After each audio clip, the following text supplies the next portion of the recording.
Welcome, friends, to this edition of Canada Performs. Bienvenue à cette édition de Canada en prestation, brought to you by the National Arts Centre of Canada, le Centre National des Arts, with their partners at Facebook, Slate Music, the RBC Foundation, and SiriusXM. I would also like to thank Tanya Trombetta of the Creative Nest, Todd Noel for creative direction, and Kevin John Saylor of the Royal Theatre Thousand Islands in Gananoque, Ontario for production support and dramaturgy. My name is Frayne McCarthy, and I'm here with permission to present selected lyrics by Quebec's most famous playwright and novelist, Michel Tremblay, that he penned for his opera Nelligan, written with legendary Quebecois composer André Gagnon. The piece integrally juxtaposes the poetic text of Tremblay alongside the poetry of his subject, Émile Nelligan. I had the honor of performing this work in its original French version, playing the role of David Nelligan, the young poet's father. And it was during that contract that I took up the challenge of translating the show for an Anglophone audience. Je vous propose une lecture d'une sélection de paroles de chansons écrites par Michel Tremblay pour Nelligan, l'opéra romantique, créé avec son grand ami, compositeur André Gagnon, que j'ai écrit une adaptation anglophone de cette œuvre alors que je jouais le rôle de David, le père du grand poète. This piece looks at the very important subject of mental health through the very sad story of a young poet named Émile Nelligan and his family, who lived in Montreal at the time of this musical, which takes place in 1898. Unless you've been a student of Quebecois literature, many Anglophones have never heard of the young romantic poet whose entire creative output was written between the ages of 16 and 19, before he was institutionalized at the request of his family because he suffered from violent schizophrenia. But in Quebec, Émile Nelligan is beloved and regarded as a national poet. I'm hoping that by the end of this presentation, Anglophone viewers will be interested in discovering the beauty of his work and will want to also discover Tremblay and Gagnon's musical homage to the young poet, perhaps in the English language adaptation I've prepared in collaboration with Michel Tremblay. Le nom Nelligan est bien respecté au Québec, où l'histoire du jeune poète interné dans un asile à l'âge de 19 ans, où il n'a jamais encore écrit de nouveaux poèmes jusqu'à sa mort, est d'une tristesse bien connue. Émile Nelligan was born to a French-Canadian mother, Émilie Hudon, who was a musically talented woman from a fine family in Rimouski, Quebec, and to an industrious and successful Irish immigrant father, David Nelligan. French, Canadian, and Irish cultures blended naturally in Quebec in the 19th century because of their strong artistic similarities, their shared Catholic faith, and their common enemy, the English. Both of Émile's parents were fluently bilingual, well-educated, and culturally refined individuals. Both parents enjoyed music and poetry, and David was even known to study French poetry to please his wife. Their son, Émile, and his sisters, likewise, were raised in both French and English, and the languages would have been used interchangeably in the family. Although, because David's position as a postal inspector required him to travel for prolonged periods, it was likely that French would dominate the household during his absence, and English would then be used when he returned home. Une mère canadienne-française et un père immigrant de l'Irlande était une alliance parfaitement normale au 19e siècle au Québec, avec des similarités artistiques, la religion catholique au sein de leur foi et un mépris partagé pour les Anglais. Un mariage entre les deux cultures était très commun. Alors, Émile Nelligan et ses deux sœurs ont grandi dans une maison couramment bilingue. Émile, d'ailleurs, lisait, mémorisait et récitait les œuvres d'auteurs français, anglais et américains avec aise. Émile read, memorized, and enjoyed reciting the works of French, English, and American poets. He was a gifted orator. At 16, young Émile began to write his own poetry in French, and his work demonstrated a surprising level of maturity in poems that explored religious themes, celebrated music and nature, and also idealized childhood. His friends Father Eugène Sears and journalist Robertine Barry, both poets themselves, helped to get Émile's work published with some regularity. Émile se fut publié déjà à l'âge de 16 ans grâce à l'aide de ses amis, le père Eugène Sears et la journaliste Robertine Barry, les deux aussi poètes. Regardons l'un des poèmes de Nelligan avec un thème religieux. Christ en croix. je remarquais toujours ce grand Jésus de plâtre, dressé comme un pardon au seuil du vieux couvent, échafaud solennel à gestes noirs devant lequel je me courbais saintement idolâtre. Or, l'autre soir, à l'heure où le cri-cri folâtre, par les prés assombris, le regard bleu rêvant, récitant Éloa, les cheveux dans le vent, comme il scie à l'effet d'esthétique et bellâtre, j'aperçus, adjoignant des débris de parois, un gigantesque amas de lourdes vieilles croix et de plâtre écroulés parmi les primevères. Et je restais là, morne, avec les yeux pensifs, et j'entendais en moi des marteaux convulsifs renforcer les clous noirs des intimes calvaires. The Crucified Christ.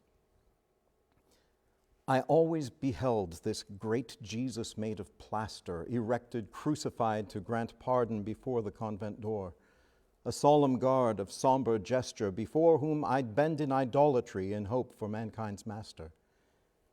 Yet the other evening, just as the frolicking cricket's chirps began, near fields veiled in the dreamy blue shadow of dusk, while reciting Eloa's word, hair wind-swept, scented of musk as befits the classical aesthetic and muscular beauty of man, I noticed in the rubble of a fallen wall some loss.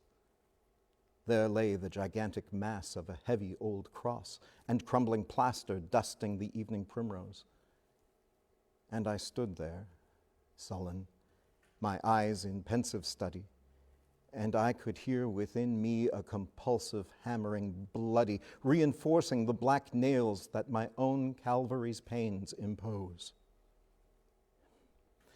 In this poem by Nelligan, the image of the young poet is worth noting. He was a remarkably handsome fellow with chiseled features, brilliant black eyes, and a thick mane of wavy dark hair. Émile describes his own windswept hair and the classical aesthetic of his strong young body with remarkable confidence. But then the poem concludes on a reflection of agony that is likened to the nails of crucifixion. This may be the inner turmoil of adolescence, but it may also be indicative of so much more. Dans le poème, Émile se voit comme un magnifique bellâtre aux cheveux dans le vent. Alors, pourquoi se décrit-il ensuite comme étant en douleur, avec des marteaux convulsifs qui renforcent les clous noirs d'intime calvaire? Qu'est-ce qui faisait angoisser ce jeune homme? In the musical Nelligan, we are introduced to the family in an idyllic setting on an outing by the St. Lawrence River. Michel Tremblay presents us with not only Émile, but also his mother, Émilie, and their youngest sister, Gertrude, all as dreamers, which seems to suggest more than a common artistic sensibility, but a similar fragility as well. What makes them be that way? Émile's sister Eva asks in frustration. Why can't they be normal, she demands. And of course, that was part of the issue of mental illness in that age, and even today. Just recognizing that illness exists without stigmatizing it or rejecting those afflicted has always been a challenge. Au début de la pièce, Michel Tremblay nous fait découvrir que non pas seulement Émile, mais aussi sa mère, Émilie, et la plus jeune sœur, Gertrude, sont aussi rêveurs, suggérant une affliction ou une fragilité. Pourquoi ne peuvent-ils pas être normales, demande la sœur Eva. Une question pertinente. En hommage au grand fleuve Saint-Laurent, qui Émile insiste est la mer, il chante. Elle a glissé de son lit, elle s'est étirée au réveil, elle a roulé sous les plis de ses vagues au soleil. Elle a dévié son courant, elle a brisé son collier. Elle est venue en courant se lever à mes pieds. Insisting that they are at the seashore, Émile sings to the water before them in romantic and playful terms. She slipped from out of her bed and shook off her veil of sleep, left the dreams inside her head on waves of sunlight to creep. Into the current she strayed, breaking free from captive tide, ran towards me, and we played together side by side. But almost immediately the story darkens, and we get a glimpse into Émile's tormented psyche.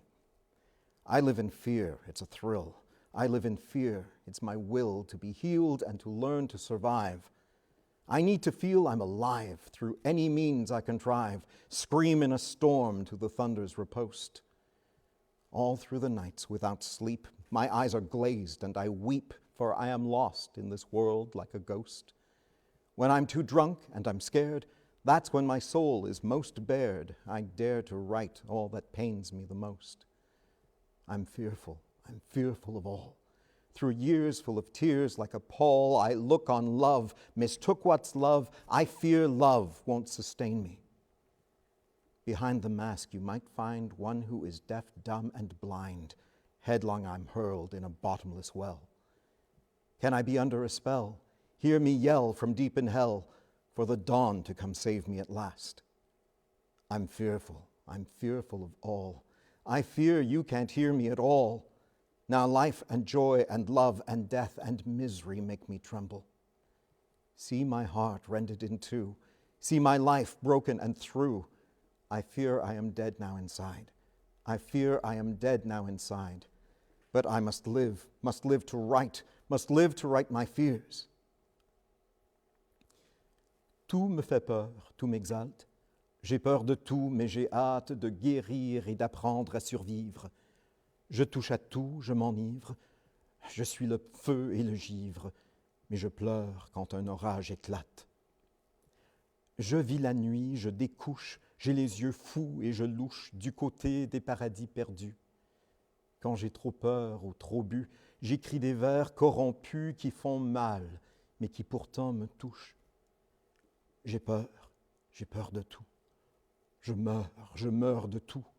J'ai peur d'aimer la vie. Je suis masqué, je suis sourd, je suis aveugle et je cours me jeter dans le gouffre qui gronde. Je suis noyé dans la ronde des nuits, des heures, des secondes, et je crie en attendant le jour. J'ai peur de tout. Je meurs de tout. La vie, la joie, l'amour, la mort, le mal me font trembler. A popular notion about the Nelligan family dynamic, one that is based essentially on conjecture, is that Émile's father, David, did not like or approve of poetry, an idea that simply doesn't make sense given the senior Nelligan's Irish cultural pride, which would have been steeped in music and poetry. Michel Tremblay himself has David Nelligan protest to his wife later in the play that indeed he loves poetry as much as she does. Interestingly, it is Émile's mother who first expresses fear of the possibly negative influence of poetry on her son.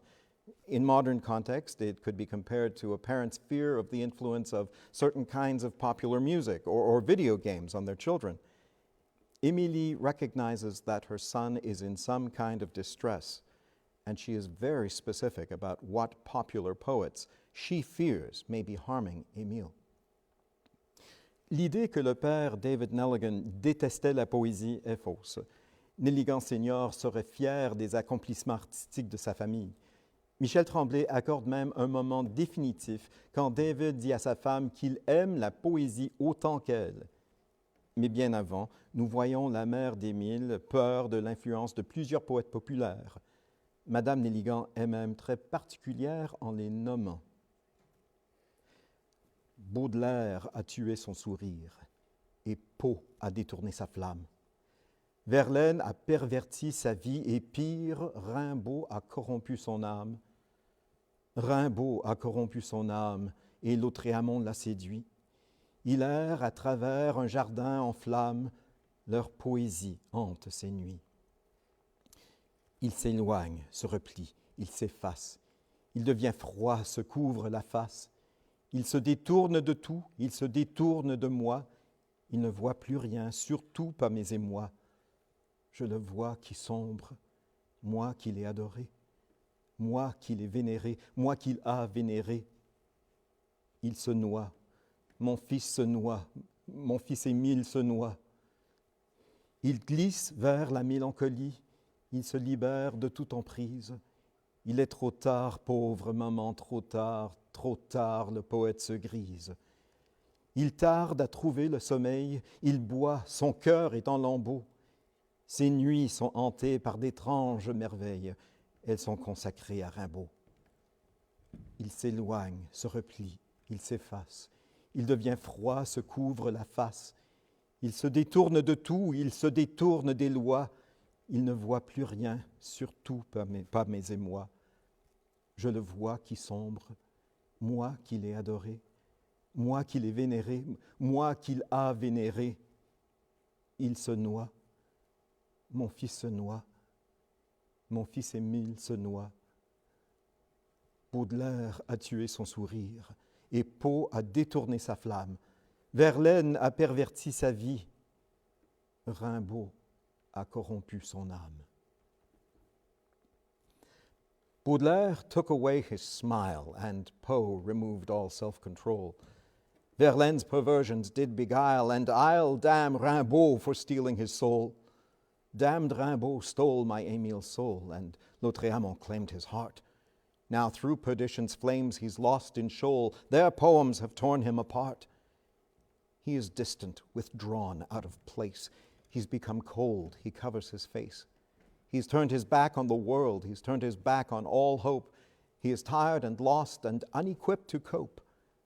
And he's grown so somber, my once bright child of light. My child, my pure delight, lost in unending night. Now he drowns. My son now drowns. My son, Émile, now drowns. He's daily ever more depressed, but broken free now from all hold. I'd take him safely to my breast, although the poet's drunk and grown bold. He tosses through his sleepless nights. He drinks to mend his rended heart, and mystic visions haunt his dreams in flights of fancy Rimbaud might impart. He is distant, withdrawn, out of place.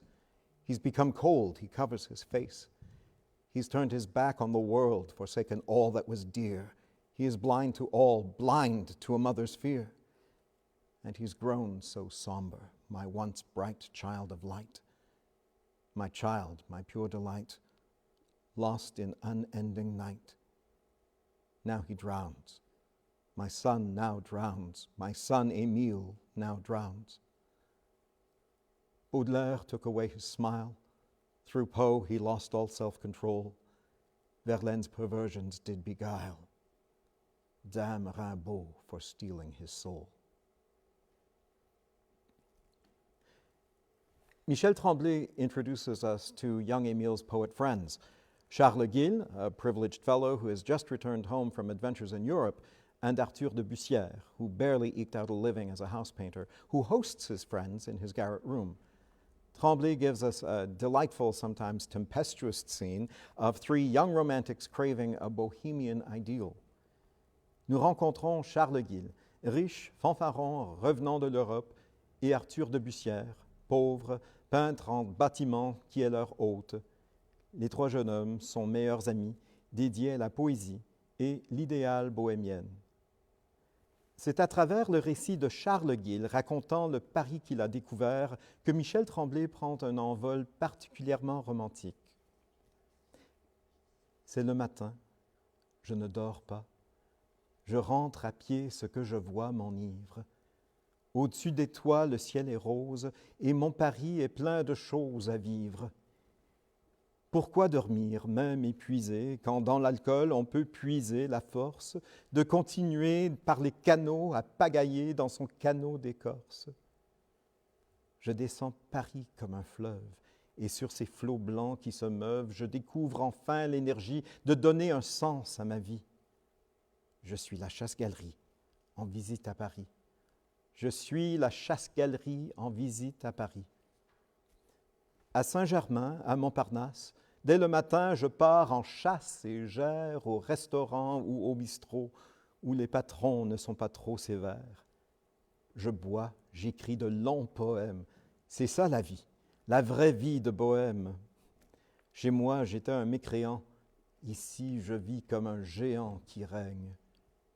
Je descends Paris comme un fleuve, et sur ces flots blancs qui se meuvent, je découvre enfin l'énergie de donner un sens à ma vie. Je suis la chasse-galerie en visite à Paris. Je suis la chasse-galerie en visite à Paris. It's early morn, the city calls me. I take a walk to see what all befalls me.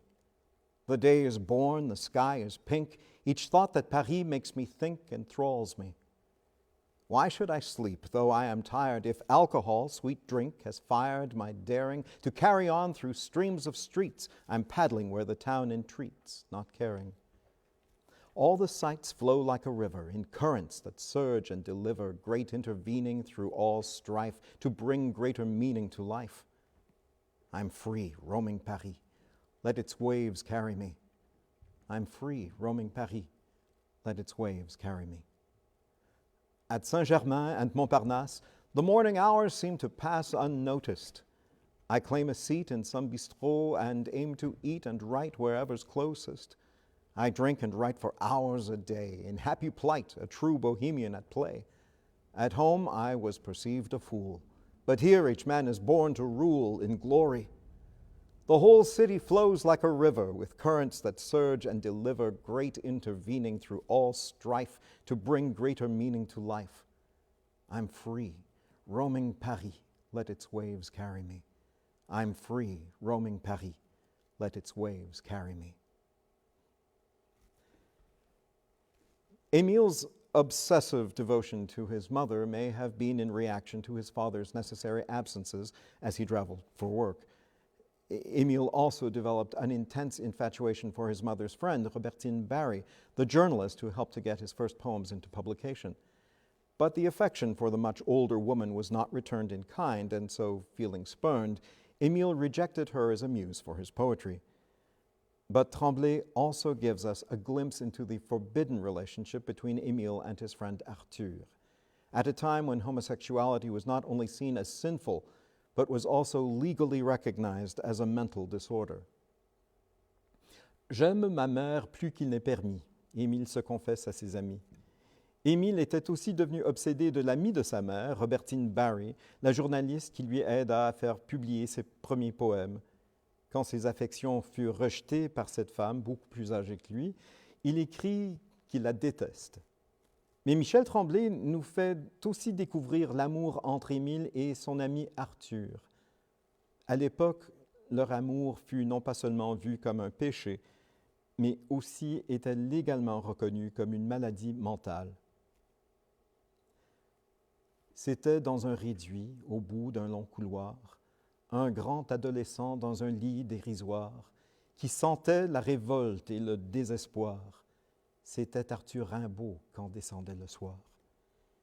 Chaque nuit, nous rêvions ou d'honneur ou de gloire, en buvant du poison pour tromper les miroirs qui renvoyaient de nous l'image à ne pas voir, de pauvres chats mouillés qui vont à l'abattoir. C'était dans un réduit, c'était dans un miroir. Le jour, nous étions morts, nous attendions le soir pour inventer la vie, tuer le désespoir. Deux enfants démunis, deux âmes dérisoires. Pour contourner l'ennui, éviter l'abattoir, il jouait à Rimbaud aux fêtes de la gloire.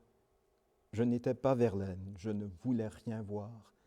J'étais celui qui aime au bout d'un long couloir. C'était Arthur Rimbaud quand descendait le soir. Je n'étais pas Verlaine et ne voulais rien voir. Within a garret room, the last door down the hall, there dwells a youth in gloom with whom I'd suffer all. There hangs an air of doom, revolt, despair withal. There lives Arthur Rimbaud, on whom I often call. Every night we dream of glories we might know. So drunk on hope 'twould seem no mirrors dare to show the truth that fate might scheme to deal a mighty blow and leave us unredeemed in suffering mean and slow. Up in his garret room, the last door down the hall, all through the day we'd lie there in wait for night to fall. To reinvent our lives, no despair at all. Two youths in bitter need, both drunk on bitter gall. How often he distracts me from ennui with a smile. He plays he is Rimbaud in glory for a while. But I am not Verlaine, mere games cannot beguile. I long for love again, in his arms' warm exile. I love Arthur Rimbaud most truly through the night. I love Arthur, I know, most when he holds me tight. While Émile struggled with inner demons that he tried to exercise through his passionate and increasingly more personal poetry, Tremblay reminds us that his mother, Émilie, struggled with the mental illnesses of anxiety and depression. David has already confronted his wife with the possibility of sending the increasingly more volatile and violent Émile away for psychiatric help as a means of protecting the family. And the possibility of losing her son is agonizing. David et Émilie se sont disputés au sujet de la possibilité de l'internement d'Émile. Elle est désespérée. Émile est toujours dans sa chambre. Encore une fois, le poison a opéré. Et mon fils, enfermé dans sa chambre, jette dans un carnet des horreurs qui me tuent. Autrefois, il me donnait des poèmes qui me ravissaient. Mais maintenant, parce qu'il a peur, parce qu'il a honte, parce qu'il m'aime, il me cache les produits corrompus de son imagination malade.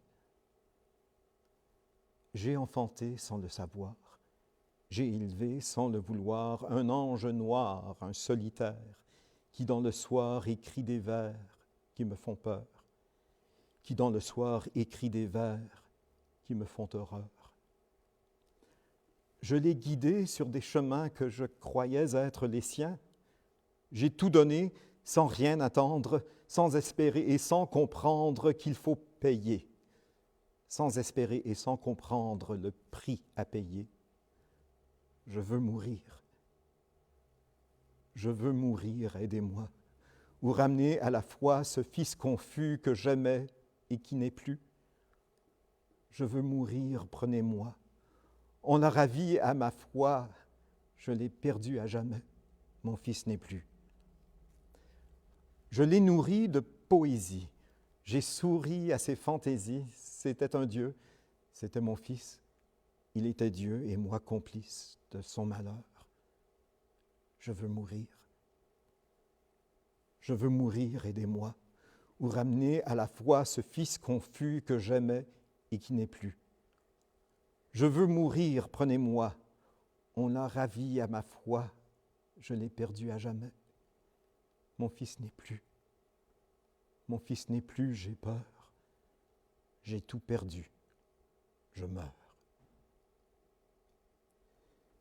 Émile is always in his bedroom. Once more, a kind of poisons claimed his mind, and my son, locked away in his room, scribbles every day such horrors I can't bear.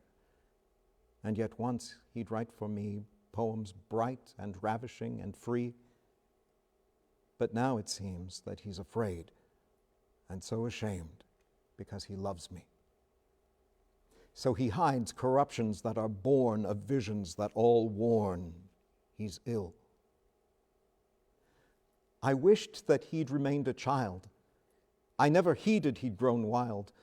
My angel's lost and so alone. In hell he's tossed, left to atone for sins untold. In hell he's tossed, left to atone for sins yet untold. I tried to lead him on his way. My pride, I freed his mind to play. I gave my all to him, no less, indulging every whim, I guess. But at what cost? I gave my all, but could I guess there would be a cost? God, let me die.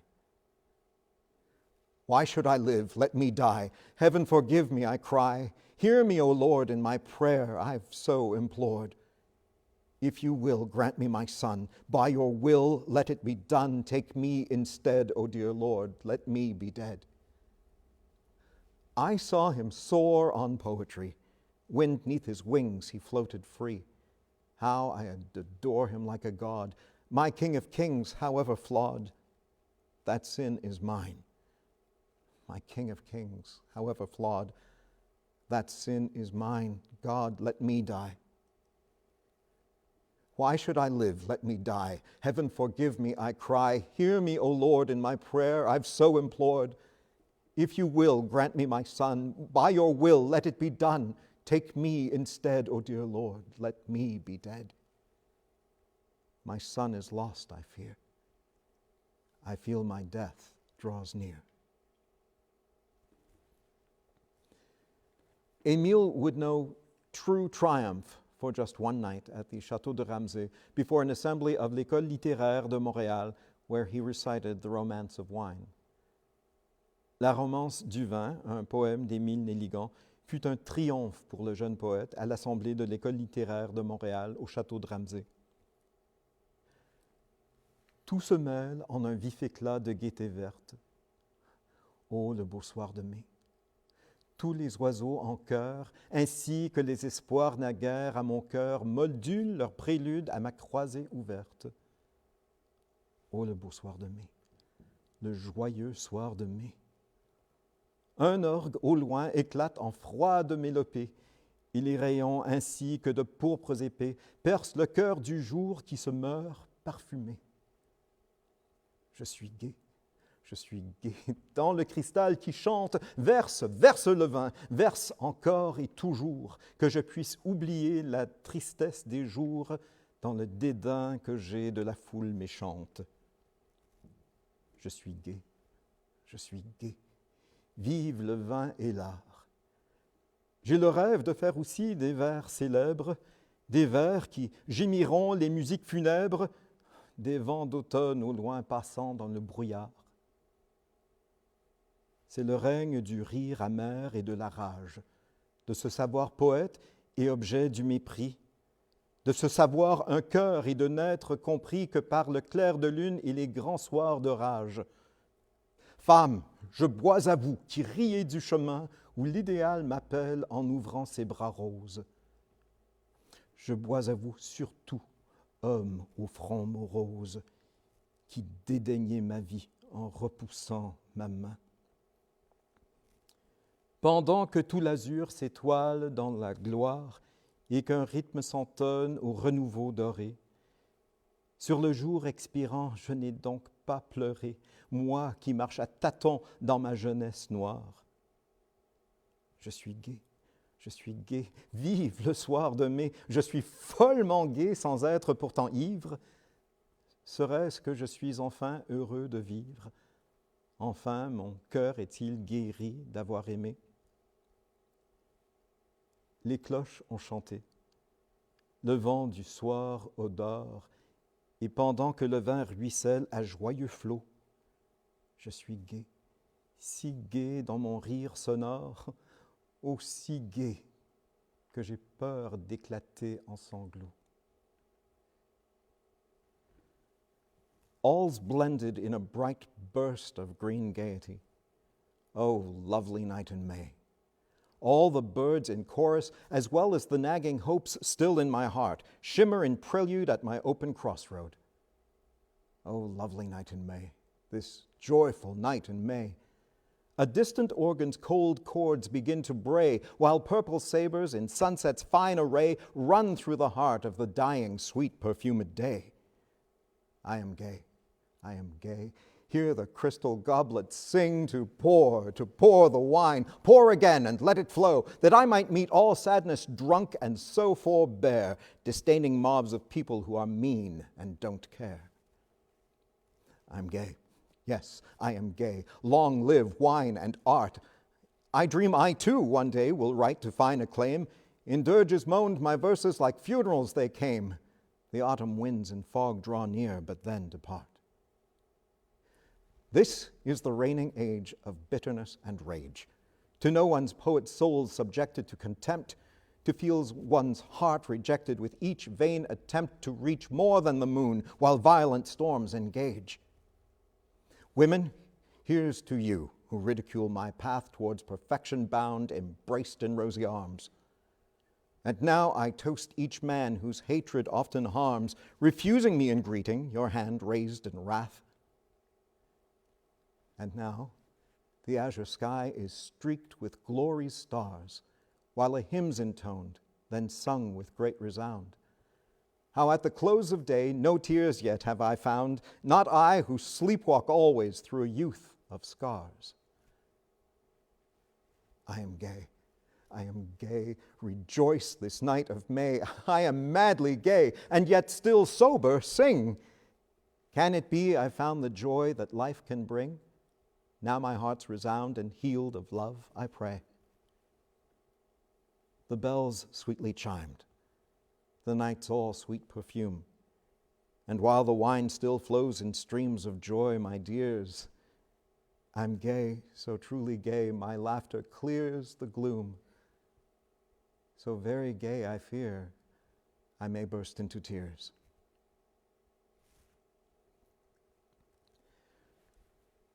Émile would climb trees and scream poetry at passers-by. He howled at the moon. He drank to terrible excess, and sometimes, when in desperate search for his elusive muses, he would drift off to troubled sleep in a church. Parfois, le jeune poète, troublé, se lançait à la recherche de ses muses et se trouvait à dormir dans une église. Cette chanson, écrite comme une berceuse, est un autre exemple de Michel Tremblay, le poète romantique. Après avoir couru derrière un faux soleil, il s'est abandonné aux torpeurs du sommeil.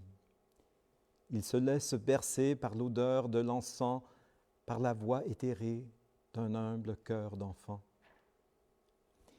Il n'est plus sur un banc, il n'est plus à l'église, il vogue sur la mer, le vent du sud le grise. Le ciel est un trou noir, la mer devient opale, et son île apparaît en silhouette pâle.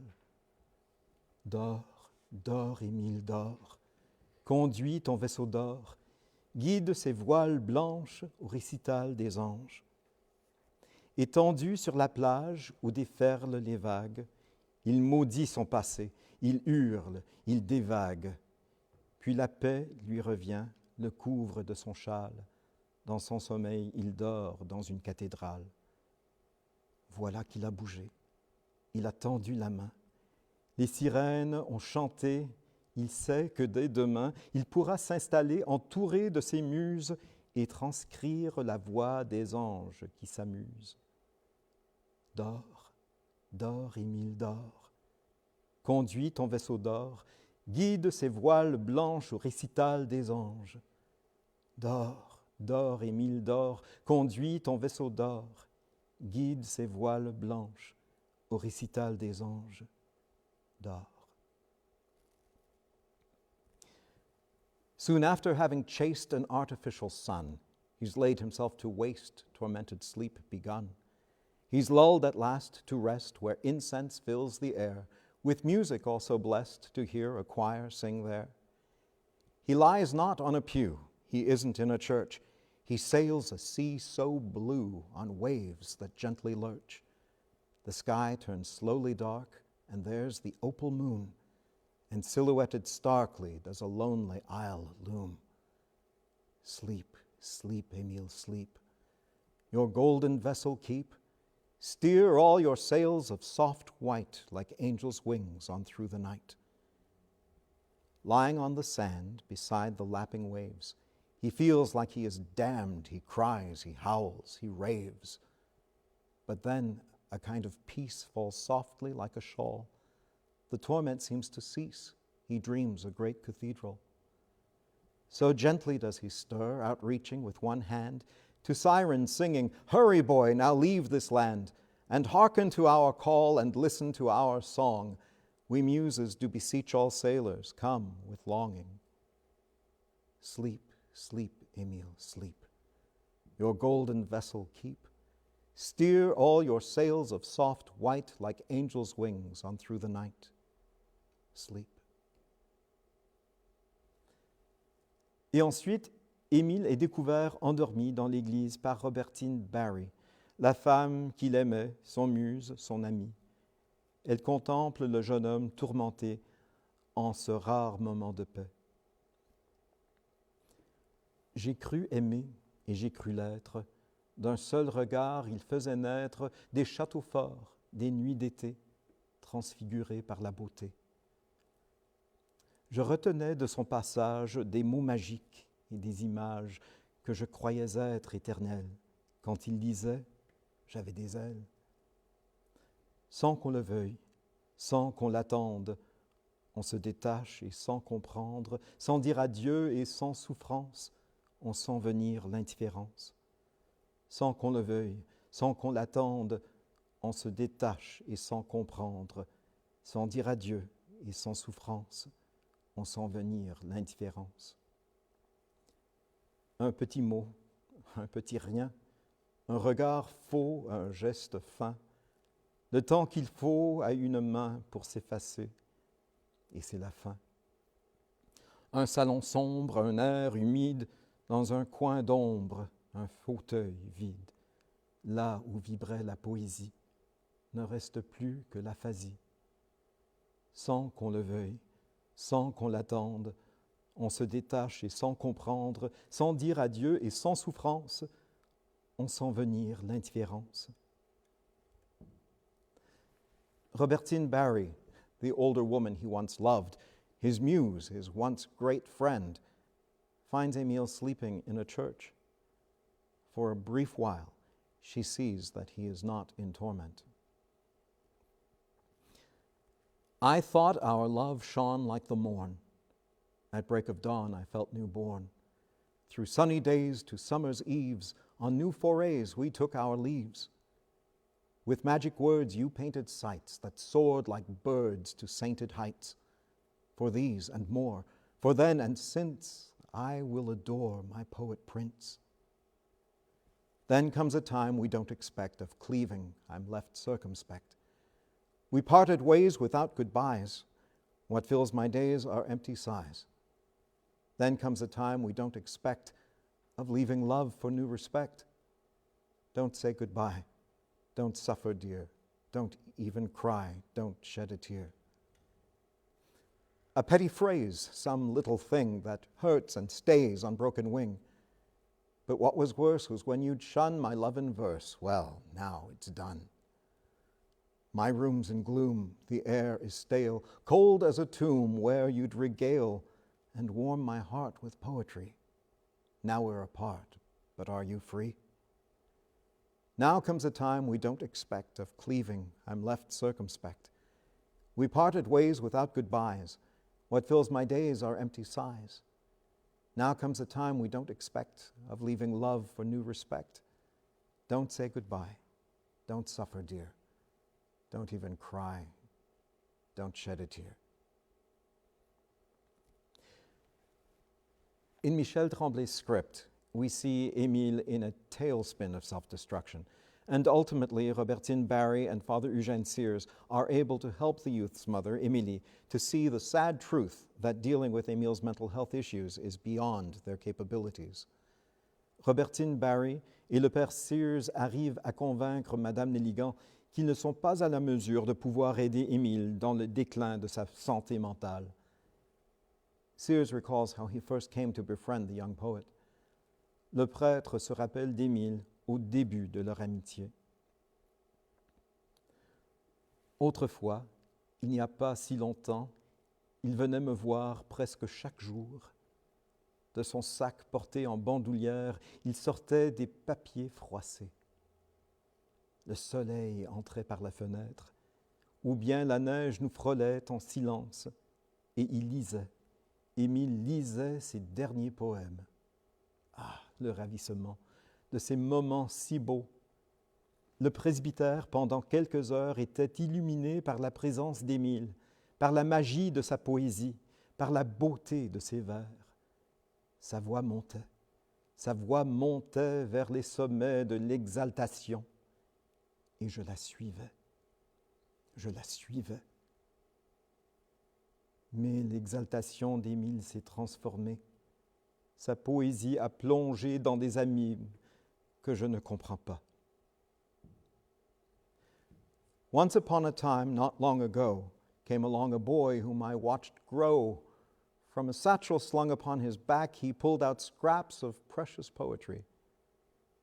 By the light that streamed through colored glass, or delighting as the silent snows would pass, he'd sit and read. Émile would read his latest poems.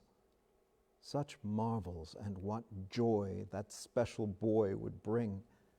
And in the church, Émile preached his word that reached me deeply when I heard the glorious sound. I was spellbound. I was profoundly moved to hear verses ring.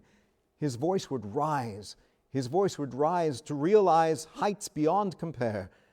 And I followed there. I followed there. Oh, but were these joyous heights too great to withstand? His poems changed as his mind sank to dark depths I can't understand. He wrote about abandoning all hope, of his heart lost in terror, and of his soul damned in error. Now nevermore, no, nevermore shall Émile come again. La description de l'asile où Émile serait interné est troublante. Ici, Michel Tremblay décrit en détail l'atmosphère de l'hôpital privé choisi pour Nelligan. Tout au bout d'une route, en un lieu solitaire, s'élève un bâtiment décrépit et sévère, où des âmes perdues en un cortège lent coulent les jours sans fin au parfum indolent. Un parfum indolent, une odeur délétère parcourt les corridors de ces séjours austères. Cela vous prend au cœur, c'est l'odeur de la mort, qui jamais ne vous quitte et qui toujours vous mord. Et il y a ce trou qu'on appelle le dortoir, que vous partagez sans jamais le vouloir, avec des âmes mortes et des esprits déments, dont vous sentez l'appel déchirant. Il ne vous reste plus, pour éviter le pire, que les médicaments qui soulagent et font rire, ces douteux paradis qu'on dit artificiels et qui mènent plus près de l'enfer que du ciel. Ces douteux paradis qu'on dit artificiels et qui mènent plus près de l'enfer que du ciel sont une panacée, un baume empoisonné qui efface les heures des damnés. Un parfum indolent, une odeur délétère parcourt les corridors de ce séjour austère. Cela vous prend au cœur, c'est l'odeur de la mort, qui jamais ne vous quitte et qui toujours vous mord. Michel Tremblay's description of an asylum is chilling. Here he vividly describes the atmosphere of the private hospital where Émile was to be committed by his parents. Where ends a dirt road, far off there's a lonely place that blends into the thick of darkness and disgrace, where souls lost in perdition there parade in grief through endless days imprisoned, no hope of relief. A stench hangs in the air that's stale in every room. It's drenched in cold despair, heard wailing in the gloom. It clenches at your heart, this ugly smell of death, for you cannot depart as long as you draw breath. In the dormitory, only sleepless nights, lain core to core with hoary men who whisper plights, and wraiths who roam about pose never idle threat. You lose your faith in home to regret. Surrendering to pills more plentiful than food, you hope they'll end the illness of your lonely mood. Your sadness drowns in laughter you cannot control. Your madness ever after pulls you into shoal. Your sadness drowns in laughter you cannot control. Your madness ever after pulls you into shoal. Controlled with pills, compliant every day as planned, a poem stills the heart of the damned. A stench hangs in the air that's stale in every room. It's drenched in cold despair, heard wailing in the gloom. It clenches at your heart, this ugly smell of death, for you cannot depart as long as you draw breath. Émile defied the threat of the asylum. David Nelligan was at a loss to understand his belligerent son. Malgré tous les efforts pour aider Émile, son père David n'arrive pas à comprendre son fils. When you were born, your mother placed you here in my arms. Si tu savais, a son, un fils d'immigrés irlandais qui allait perpétuer son père, son grand-père, ses ancêtres. j'allais faire de toi un Nelligan. Droit sur ses pieds, le front haut, the king of the world, my son, Émile Nelligan, son of David Nelligan, grandson of Patrick Nelligan from Ireland. But since I traveled for work, I could not play the devout father's role, so Irish roots never took in your soul. Your Irish roots never took in your soul. You slipped from my grasp. Is there some part of me in you I don't see? Is there some part of me in you I don't see? Some part of me that I just fail to see? You are your mother's son. You speak your mother's tongue. You and she think as one. You are a Hudon. Émile Hudon, poète, son of Émilie Hudon. So you should sign your poetry for all to see. Émile Hudon. Your name's not Nelligan. When Émile takes refuge at Arthur's home, his young lover is overjoyed, if only their happiness could last. Après la dispute avec son père, Émile se refuge chez Arthur.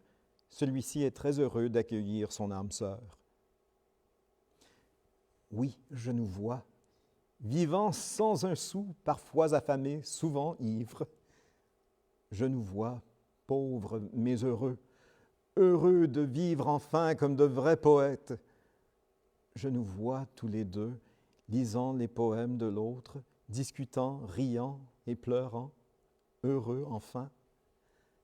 L'exaltation sera notre pain de tous les jours et nous inventerons des mondes fous que nous partagerons. Tu t'élèveras auprès de Baudelaire, tu t'élèveras auprès de Rimbaud, pendant que moi j'essaierai avec mon humble talent, avec mon petit talent, de me hisser auprès de toi. La joie de se savoir grand, la joie de te savoir le plus grand. Reste avec moi, Émile, reste avec moi. Le monde est à nous, le monde est à toi et à moi. I see us now, not assent to our names, yes, hungry at times, often drunk. I see us poor, but both glad, glad at last to live as poets true. I can see we two reading poems aloud, then we'll talk, laughing, crying too, happy together. Sweet, blissful joy will be our daily bread. What a feast. And we will both invent such crazy worlds, content and glad to share. You will attain the heights of Baudelaire, and you will attain the heights of Rimbaud. And meanwhile I'll surely try, with what small talent I have, what meager talent I have, to rise up near where'er you go. What joy to know your true worth. What joy to know you matter on earth. Stay here with me, Émile. Stay and be free. The world can be ours for just you and me, for you and for me. Michel Tremblay presents Émile's further descent into madness as a paranoid fear that the wolves are coming to get him. Émile surrenders himself to the asylum, feeling betrayed by everyone whom he believed should have protected him.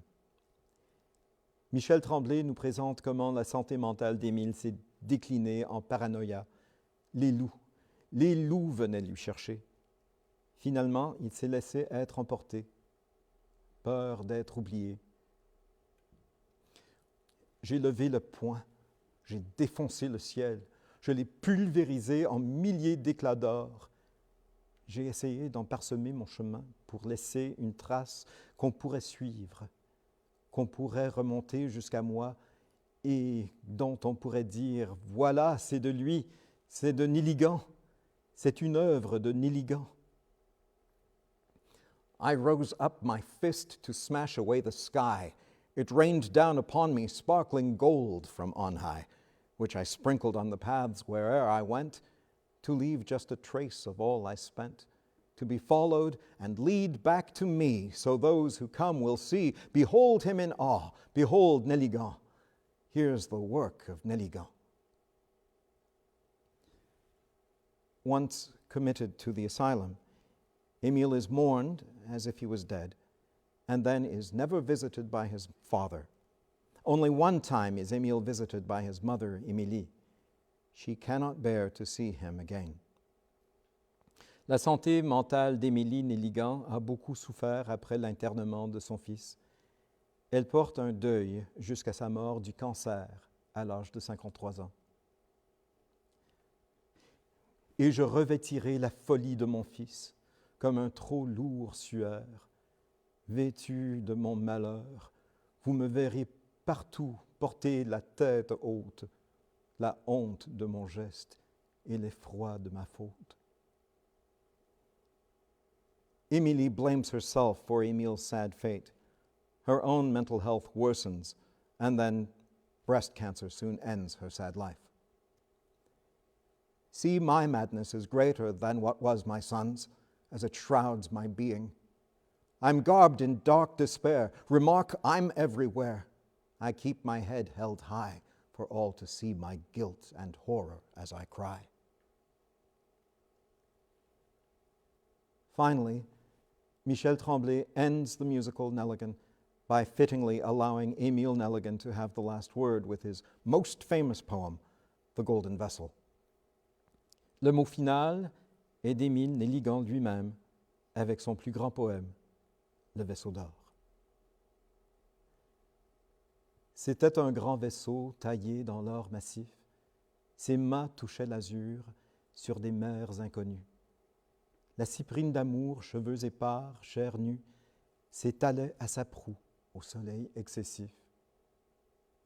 Mais il vint une nuit frapper le grand écueil dans l'océan trompeur où chantait la sirène, et le naufrage horrible inclina sa carène aux profondeurs du gouffre immuable cercueil. Ce fut un vaisseau d'or dont les flancs diaphanes révélaient des trésors que les marins profanes, dégoût, haine et névrose entre eux ont disputés. Que reste-t-il de lui dans la tempête brève? Qu'est devenu de mon cœur navire déserté? Hélas, il a sombré dans l'abîme du rêve. A vessel of great might was hewn of solid gold. Masts billowed in the air on seas beyond compare. There Venus came in sight, bare-skinned with tousled hair, spread upon the prow for sunlight to behold. But then came fateful night. A great reef sealed her doom. In the deceiving ocean wherein sirens sing, her hull was tilted forth, the wreck slipped tapering down to the chasm's depths towards a silent tomb. A vessel hewn of gold, diaphanous as air, revealed its treasure hold to vulgar sailors there. Disgust and hate and fear amongst themselves did rage. The vessel's gone amiss, in sudden storm it seems. What's happened to my heart, lost on the thankless waves? Alas, it sank into the dark abyss of dreams. Merci de votre compagnie aujourd'hui. Ça m'a fait plaisir de vous faire découvrir ou revisiter cette œuvre de Michel Tremblay et André Gagnon, et aussi le génie d'un grand poème, d'un grand poète qui n'a jamais pu connaître son vrai potentiel. Nous pouvons apprendre beaucoup de la triste vie d'Émile Nelligan pour mieux comprendre la santé mentale dans la société. Thank you for coming on this bilingual exploration of the poetry and lyrics of Michel Tremblay and Émile Nelligan. I hope you will be interested in learning more about this sad but wonderful poet whose work is so important to our national culture and whose life is a cautionary tale for how we need to better understand and treat those suffering with mental illness. And I hope you will one day see Michel Tremblay and André Gagnon's musical work live on stage. I particularly hope that this English language adaptation that I've been working on in collaboration with Michel Tremblay will come to theaters soon. This has been the National Arts Centre's Canada Performs, Canada en prestation du Centre national des arts. Till next time, I'm Frayne McCarthy. À la prochaine.